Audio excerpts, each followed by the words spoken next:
Funny thing about Christmas movies, the idea of what a Christmas movie should be or is has changed. The first Christmas movie I can remember seeing was The March of the Wooden Soldiers, which also did double duty as a Thanksgiving Day movie along with King Kong. It was Miracle on 34th Street, of course, and White Christmas, and It's a Wonderful Life, which can be tough sledding at times. Every generation has a favorite Christmas movie. Die Hard is a favorite Christmas movie. Really?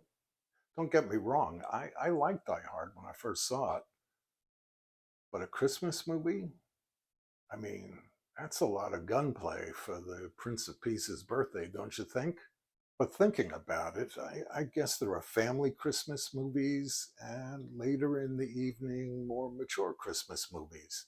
And then there are being single and living alone Christmas movies. And that's valid because being single and living alone over the holidays can be tough. And a favorite movie is a favorite movie. One of mine is one of those, On Her Majesty's Secret Service. I've always loved this movie, and I guess it does qualify as a Christmas movie. It's set over the holidays and in the snowy Swiss Alps, and it even has a song titled Do You Know How Christmas Trees Are Born?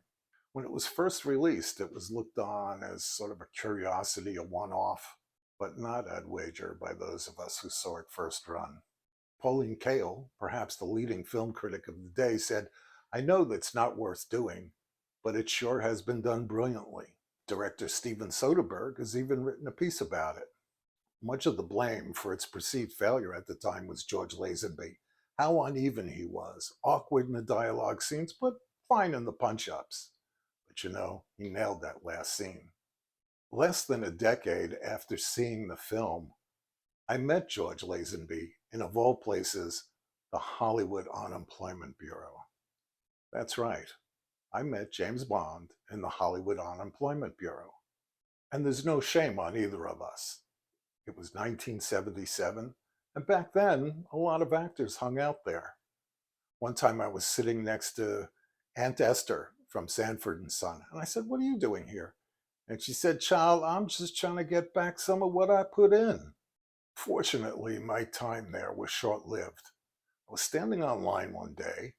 I see this guy in front of me, and he's a little taller than me, but much broader in the shoulder. I look again, I see the side of his face, and it's George Lazenby. So I introduce myself, and he turns, and I tell him I thought the film was great, and he was just fine. And he turns out to be a very easygoing, very open bloke. There's an expression the Brits have, no side on him. I'm not sure what that means, but I didn't see any side on him. So I asked him, what's he doing? And he said he was taking acting lessons from Jack Klugman, old-timey tricks like making your eyes water by pulling your nose hair. And then he asked me what I was doing. And I said, well, I was writing a screenplay. And he says, for God's sake, Joe, write something for me, will you? And I felt great when he said that. We were all on the same ladder, just on different rungs. So thank you, George, for that. See you around the campus.